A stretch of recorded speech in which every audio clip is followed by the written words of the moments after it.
You're listening to The Real Well Show with Kathy Fetke, the real estate investor's resource.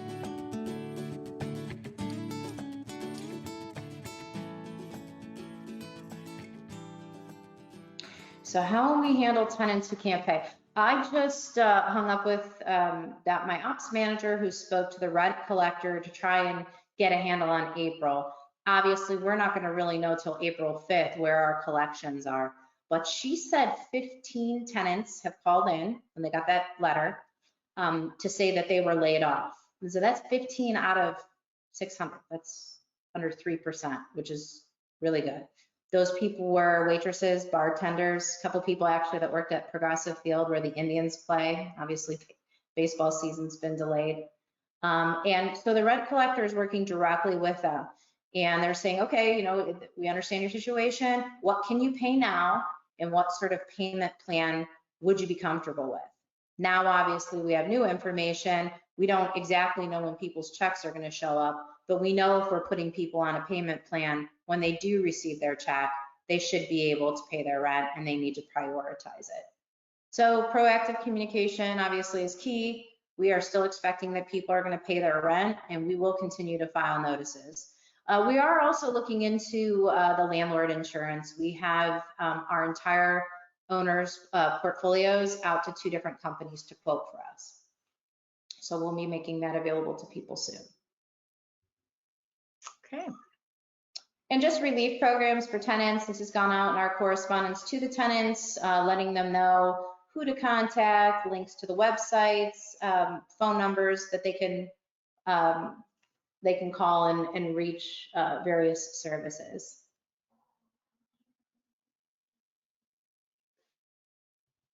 Kathy, did I lose Sorry, you? I disappeared.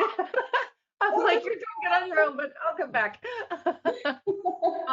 Yeah, that's great. I mean, like you said, a lot of people don't know where to get that help, but the help is out there. That's right. Yeah. So do we expect any moratoriums on evictions? Yes, our courts are closed. So, you know, obviously we're hoping we're not going to have to evict, but yeah, for right now, our courts are closed and there's always new information being released on how our cities are going to respond. We, like everyone, are very hopeful that this is temporary. Okay. What's my recent experience with investors and local MLS residential buyers? Well, you know, I do both. I'm a flipper and I have a sales team that works for me. They list our residential properties on the MLS. I was telling you earlier, just this past Saturday, in the thick of everything, we were in multiple offers on a property and the property went under contract over asking. I'm copied on all showing requests, and so I still see a great deal of activity on the multiple listing service. So that's our experience on the retail side. I think that that's strong. I think it's probably going to slow down a little bit as we peak, this virus peaks, but I think that there's going to be a huge pent-up demand, and hopefully once we get through this, we'll see that on the other side in the retail market. As far as investor buyers, we're starting to see more leads come in. We've been working with some 1031 folks. We do have inventory right now. We have some great properties. In fact, our last, I don't want to set an unrealistic expectation, but our last 3 properties appraised 15,000 over asking, so we're getting great appraisals. And we're still getting showings. We've obviously changed the way we're showing properties, both to prospective buyers and to prospective tenants. We can't do any open houses, but we are able to do individual showings. And of course, we're using the self-showing services on our rentals as well. One thing that we're going to start doing on the retail side, and we've already started doing on the rental side, is virtual tours so that people can, you know, from their laptop view our properties. Okay. So have I experienced any changes with inspectors, appraisals, title agents? You know, the only change that we've really seen is if there's a tenant occupied property. So as you know, in the turnkey process, like it's soup to nuts, right? So we're immediately trying to market our properties for rent so that we can secure a tenant and we can get those properties cash flowing as soon as we can for your owners. But now we operationally are changing how we're doing things. We're making sure that we're getting those appraisers in and the inspectors in, and we're curing any defects on the inspection report before we're advertising for rent.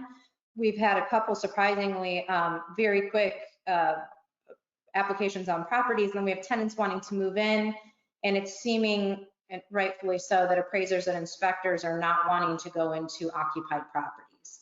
So we're trying to arrange all of that so that, you know, an appraiser can go out and they're in a vacant home, an inspector can go out, they're in a vacant home.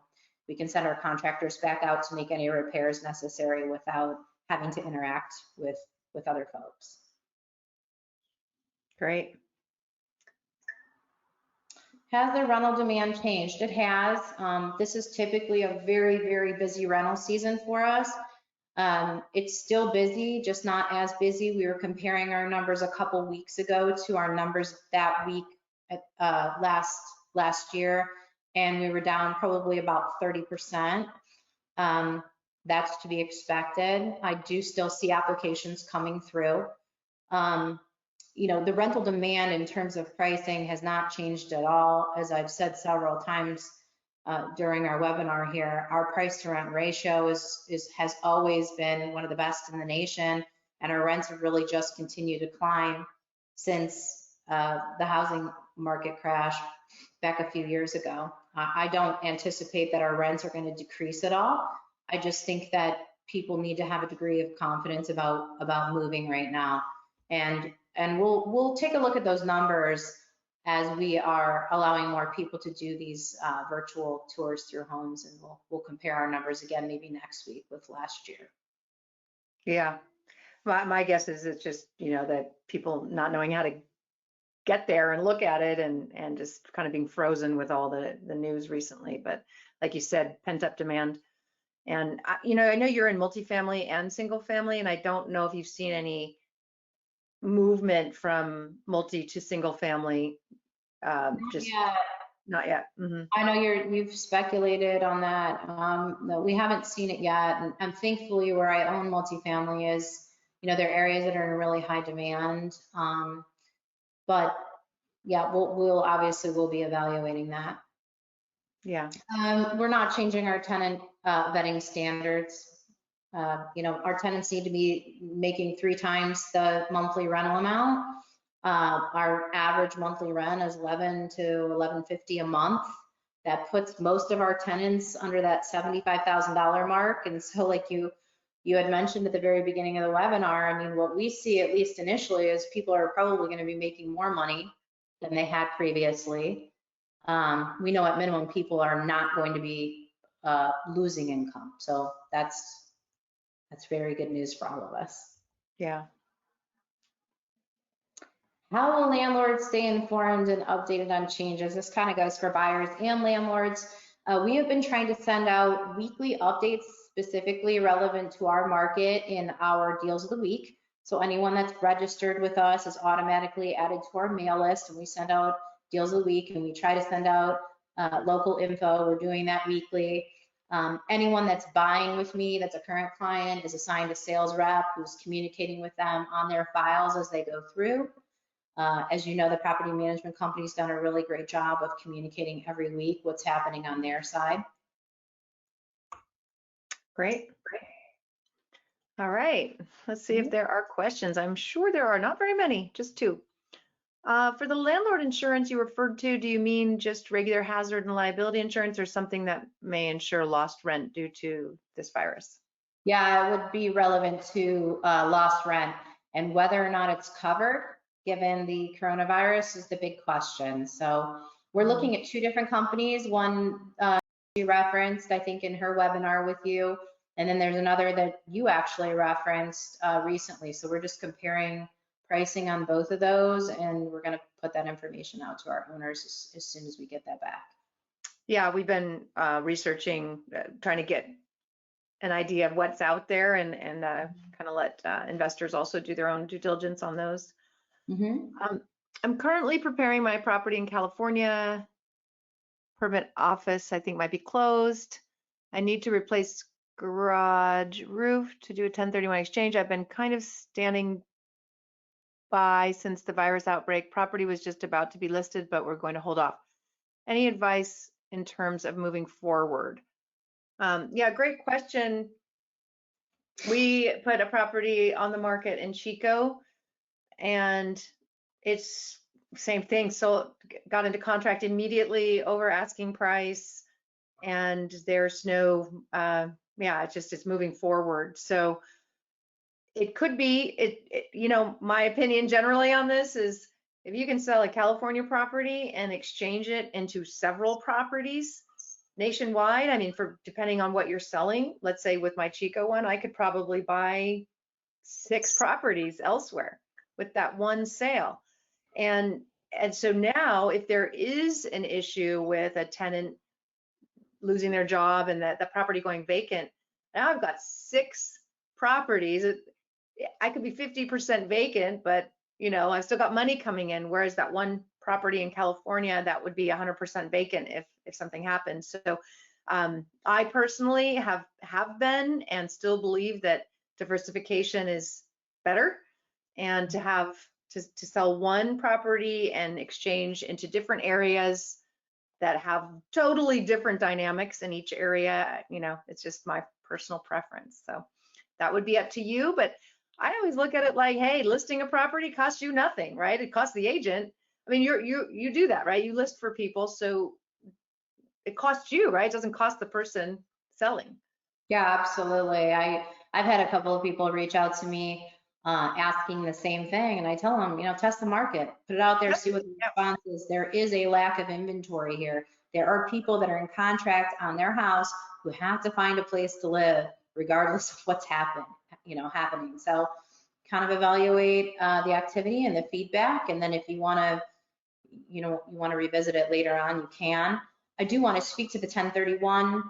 We have a lot of people that talk to us a little bit about like timing, you know, when should they reach out if they're interested in doing a 1031 exchange and buying some properties here. What I tell people is to wait until you're under contract and you have a prospective closing date, because obviously you have a pretty tight window for identification. You have a little bit more time for closing, but my inventory, like everybody's inventory, moves pretty sporadically. So it's important to be working with people that know what their close date is and when their identification process can start.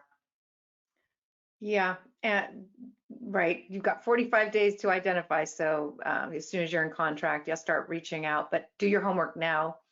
Watch the webinars, get to know the different areas, and get all your investing questions taken care of so that all you have to do is pick the properties when you're ready. Yeah. The one thing that I would be sure to be aware of is that you have to have the same amount of debt on the exchange. So if you're selling a property that has a loan on it and exchanging into new ones, you're going to need to get the same amount of debt. So make sure you're pre-qualified as well on new loans. Okay. Are there neighborhoods in Cleveland that are exceptions in terms of changes to supply, demand, et cetera, or are all neighborhoods behaving in similar fashion? Supply and demand on the rental side, I assume? I'm guessing, yeah. Where are you seeing any changes to rental demand in different neighborhoods? No, not necessarily. I mean, the areas that we're in are tried and true. The only new areas that we're in, you know, that I was termed path of progress, are right by the Metro Health Hospital, which has proven to be an excellent area. That's actually where we just recently got those high appraisals. So I heard you say earlier there was a bunch of money going into revitalization. Where's that? That's the hospital system that I referenced on the west side here. Metro Health is the name of the hospital system. Most of the hospital activity and research is on the east side of town where your property is located, but on the west side of town is Metro Health, and they're pumping just under $1 billion into that hospital system. They already broke ground and are building a new hospital. And in the surrounding areas, Clark, Fulton, the city is putting in a bunch of money too. So we're targeting our acquisitions in that area. They're trying to bring a number of their hospital workers on campus. So they're trying to create a campus just like Cleveland Clinic has. Interesting. Okay. We're in the middle of a 1031, but we are currently unemployed. Would you anticipate any issues getting a mortgage if the owners are impacted by the economy? It's interesting, and I don't know, don't hold me to this, and we are going to be doing a lender panel next week to understand the environment. I did just hear that somebody was able to get a loan even without employment because all they needed was a letter from the employer saying they would rehire as soon as they could open up for business.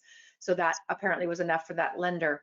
Don't count on that. Talk to lenders. We have a whole list of really good lenders that can go over that with you. There is a chance with this new small business loan program that your former employer will be able to apply for that loan and hire you back.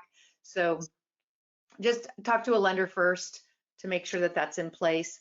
Otherwise, you can, depending on how big your loan is on the property you're selling and the one you're buying, you would just owe tax on the loan part. I mean, again, talk to a 1031 person, but you would pay tax or pay the boot basically on part of it, but not necessarily all of it. So talk to a 1031 person and the lender, and you can get that information on our website. Let's see, of the tenant pool you manage, what percent called to say they won't be able to make rent in April? I think you did go over that. It was 15 people out of, we're just under 600 units, so just under 3%.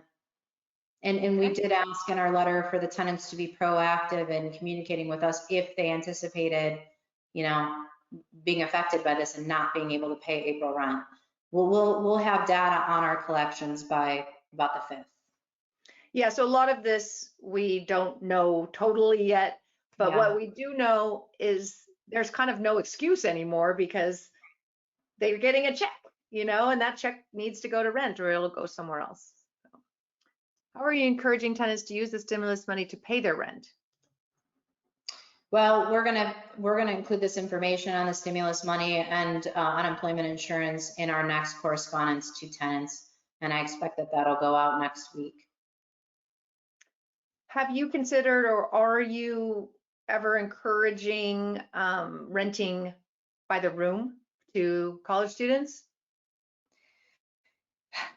We have a couple of properties on the east side where we rent to college students. I have several colleagues that rent to medical students.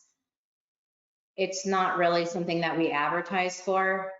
Just my experience has been college students are a bit tougher on properties, so. Okay. This is recorded and will be posted on our website on the Cleveland page. So when you log in and you'll see the list of properties, you just click on Cleveland and this will be uploaded there. Can you comment on the right process and waiting time for dealing with renters that cannot pay? I think it's going to be extremely situational. Where Sharon is our rent collector, she'd be the person that would be, talking to you about how you want to handle a tenant who can't pay.